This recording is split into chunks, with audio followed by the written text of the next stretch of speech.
Hey everyone, I hope you're doing really well out there. Thank you so much for joining me on part 2 of this training series involving the true secrets, the integral aspects that you must apprehend and understand before you are going to uh, deal with your own personal health and wellness as it pertains to natural science and natural law. In part 1, we talked about simplicity. If you have not seen part 1 of this training series, I suggest you go back, check out the lesson on simplicity, and then you can come and watch this one that I'm about to give. So to briefly summarize, in simplicity, we talked about simple formulas that nature uses to create everything. We talked about how simplicity and beauty are interconnected, and the two of them go hand in hand everywhere in nature. And we talked about simplicity as it relates to other aspects of living and being, and how adopting simplicity will move your life in more efficient and better and more beautiful ways. Okay, so if you saw the introductory video to this channel, you'll notice that I touched on very briefly that there are many sects and secret orders that contain higher knowledge of the mysteries of nature and natural law that have been handed down to us over the ages. And the second core principle that I'm going to be discussing with you today comes directly from that stream of knowledge. That principle, ladies and gentlemen, is the principle of cause and effect. Okay? Cause and effect. All humans believe that cause and effect is a thing. Okay? We all understand that. Now, here's the problem. Most of us only believe in cause and effect selectively. Okay, now what I mean by that is we understand cause and effect in the mundane, obvious trivialities from day-to-day life, as in the ball being thrown and making a sound, and the sound is the effect of the cause of me throwing.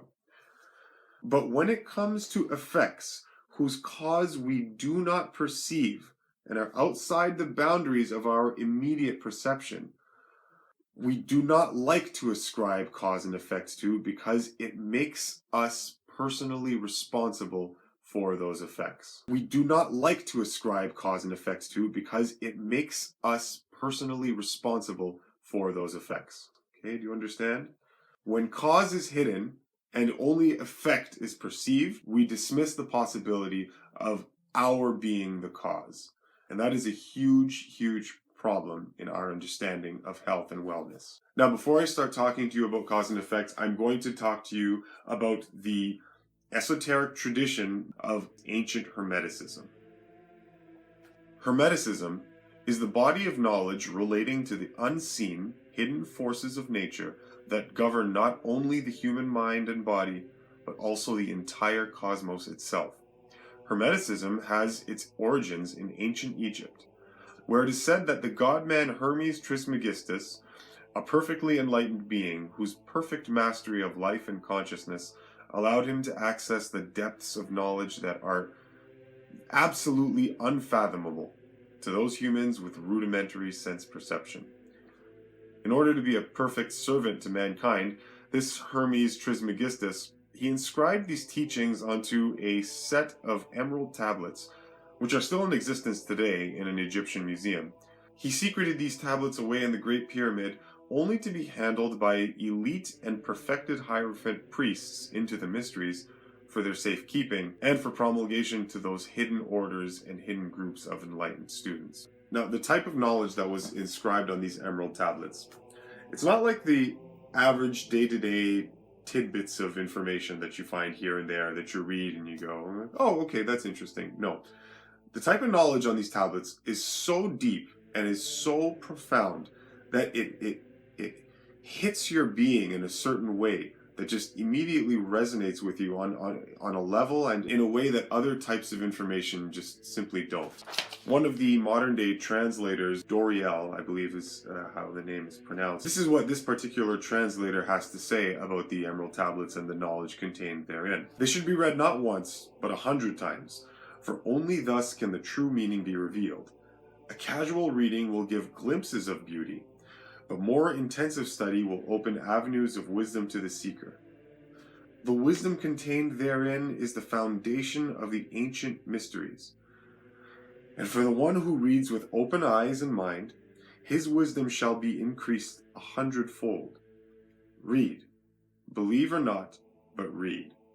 and the vibration found therein will awaken a response in your soul. That's Doriel. Okay, so in modern day society, we have access to a hand-me-down from the Emerald Tablets, from the translation that Doriel has given. There is a modern day book. I'm going to hold it up for you here. It's called the Kybalion. Okay, these are the tenets of ancient Hermeticism, and I strongly recommend that everyone go out and buy yourselves a copy of the Kybalion. Read it. It's some of the most important information that you're going to get your hands on. The protocol that I listed earlier of cause and effect is one of 7 core Hermetic principles. These Hermetic principles are laws, okay? They are natural laws in nature that are immutable, unchangeable, and always in effect. They apply on all scales of existence, no matter what it is, whether it's the bacteria, the atom, the man, the animal, the planet, the cosmos. All of the Hermetic laws are fundamentals, okay? So if you want to understand reality, you have to understand these 7 principles. These are as old as time. As long as man has existed, there have been those who've been initiated into higher streams of knowledge that have perpetuated this esoteric wisdom. So this isn't just some set of rules that some scientist or whoever, some scholar came up with to try to understand something. No, these are core principles, core foundations that you either know or you don't. And if you don't know them, well, then you're going to be confused in life. And then if you do know them, they will add a certain type of cogency and order to everyday life and to health and wellness in particular, as we're going to be discussing. So pick up this book, read about all the 7 principles. For our purposes now, we're going to be discussing cause and effect. Okay? You can find tidbits and glimmers of the most profound and deep forms of knowledge in Scripture, but it's difficult to extricate itself from the riffraff and the nonsense. But they are there. Those kernels of information are there. As for cause and effect, you can find references to cause and effect, this great Hermetic principle, littered throughout Scripture. If you walk in my statutes and keep my commandments and do them, then I will give you rain in due season, and the land shall yield her increase, and the trees of field shall yield their fruit. That's Leviticus 26, 3 and 4. A prudent man foresees the evil and hides himself, but the simple pass on and are punished. That's Proverbs 22, 3. What that's saying is, if you don't understand cause and effect, right, then you'll just go on and you'll be punished, and you won't understand why you're being punished because you don't understand cause and effect, right? That's what it's saying. Let him that is taught in the word communicate to him that teaches in all good things. Be not deceived. God is not mocked. For whatever a man sows, that shall he also reap. Right? That's Galatians 6 and 7. That's the law of karma. You're familiar with karma as well. But karma and cause and effect are 2 ways of expressing really the same type of thing. If you don't understand that the thing that is affected was drawn about because of the cause, well, then you have no power. You have no power to change anything. So the next thing I'd like to do is I'd like to share with you an excerpt from the Kybalion on cause and effect. This is so important that I think I'm going to let the narrator take over. So, narrator, whenever you're ready, take it away. Every cause has its effect. Every effect has its cause.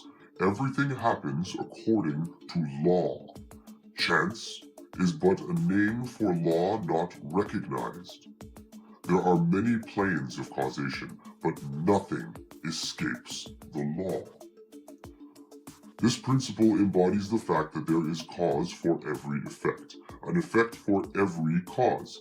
It explains that everything happens according to law, that nothing ever merely happens, that there is no such thing as chance, that while there are various planes of cause and effect, the higher dominating the lower planes, still nothing ever entirely escapes the law. The Hermeticist understands the art and methods of rising above the ordinary plane of cause and effect to a certain degree, and by mentally rising to a higher plane, they become causers instead of effects. The masses of people are carried along, obedient to environment, the wills and desires of others stronger than themselves, heredity, suggestion, and other outward causes moving them about like pawns on the chessboard of life. But the masters, rising to the plane above, dominate their moods, characters, qualities, and powers, as well as the environment surrounding them, and become movers instead of pawns. They help to play the game of life instead of being played and moved about by other wills and environment. They use the principle instead of being its tools. The masters obey the causation of the higher planes, but they help to rule on their own plane. In this statement there is condensed a wealth of Hermetic knowledge. Let him read who can. Okay, so we know now that there is a law in nature, cause and effect, that is totally beyond and above man's law, the laws that we use to govern ourselves. There is natural law that governs everything. One of them is cause and effect. How does this apply to your health and wellness? Okay, how do we use this law to understand and frame what we know about our livelihood and our well-being? When it comes to disease, there is nothing that happens to you that you have not done to yourself. Okay, really got to drive this home. All of the conditions and the maladies and the illnesses and the infirmity that we experience in our daily lives, you have to understand that these things do not come about for no reason. There is no such thing as you waking up one morning and being sick and you just happened to catch a bug. You have to throw that out. Okay, you have to completely dismiss that from your comprehension. Now, I understand totally in saying that I open myself up immediately to the criticism that there are types of infectious diseases and whatnot that you don't have any control of if you get them.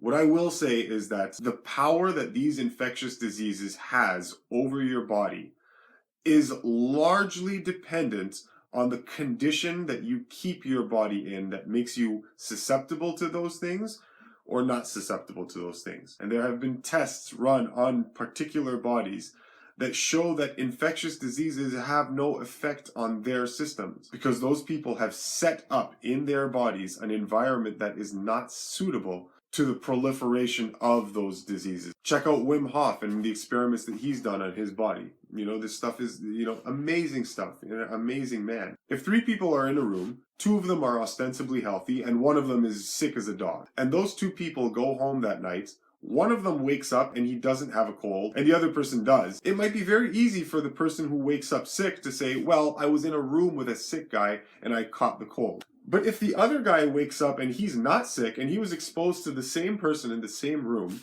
then it follows that there must be more to the cause than just being exposed to the germs floating around in the room. There's got to be something else. From personal experience, I can vouch for this. I can't even remember the last time I was sick. And I guarantee I'm exposed to the same types of germs floating around in certain environments that get other people sick. Going out in the cold weather and saying, oh, I caught a cold because it was cold outside. No, that's not how you get sick. No, there is an underlying cause. Now, the thing is, the cause is not identified. This makes it confusing. We might be very tempted to go after heredity, okay?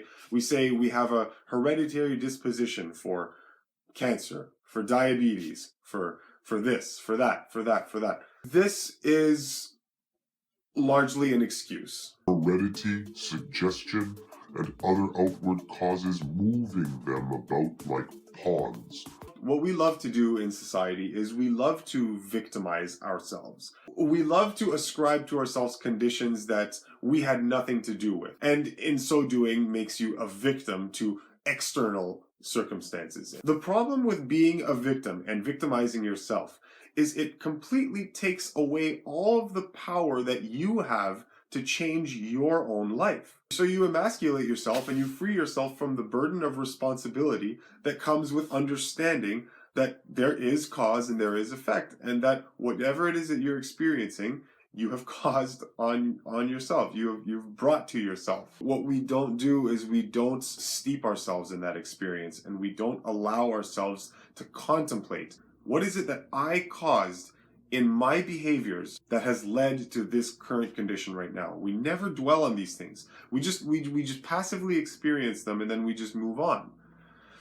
But it takes conscious deliberation on these things to really understand who you are, what you do, and how your behaviors affect you. Nature does not understand random. There's no such thing as this. Okay, there's nothing is random. Everything has effect. Yeah, you can go on about your day and just imagine that your behaviors have just nothing to do with how you feel and how the world around you is being constructed and how your health works. But you're never going to get anywhere in true understanding unless you adopt these principles. So I want to start wrapping this up, as this is just a brief introduction to Hermeticism and to the 7 principles of natural law that you can find. You can read them in the Kabbalion for yourself. You don't need me for that. I can't stress this enough. The rash, the sniffles, the energy loss, the blood pressure, the this, the that, whatever you blame on genetics. You are personally responsible for all of those things. It doesn't matter how insignificant the thing, there is a cause, and very often the cause is not immediately perceptible. To supersensible perception, it is. And there are ways of developing the body, developing the non-physical constituents of the human body that allows those esotericists to peer beyond the veil and to see and perceive the causes that are eliciting effects in the physical world. But until you develop yourselves in that particular school of knowledge, sometimes these causes are hidden, but they are there.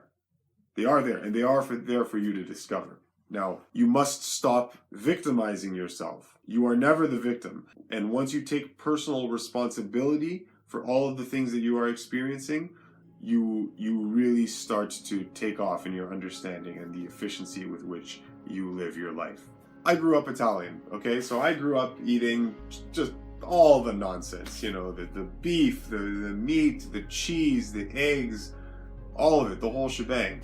And I would wonder. I didn't know why I had certain allergies. I didn't know why I was always pouring mucus out of my nose. I just figured that these things kind of happen. And as a kid, you don't know any better. But just because I didn't know doesn't mean that natural law didn't take me by the scruff of the neck and wring me around and just make me feel all the effects of my behavior. But nature doesn't care what you know or don't know about it and how it operates. It's still going to have its way with you regardless. So it's your responsibility to learn natural law, to learn how nature works, and to learn these principles of life, and to fit your lifestyle into and harmonize with those principles. And only then are you going to see the fruits really be revealed. Okay, thank you so much, guys. That's all I'm going to say about this for now.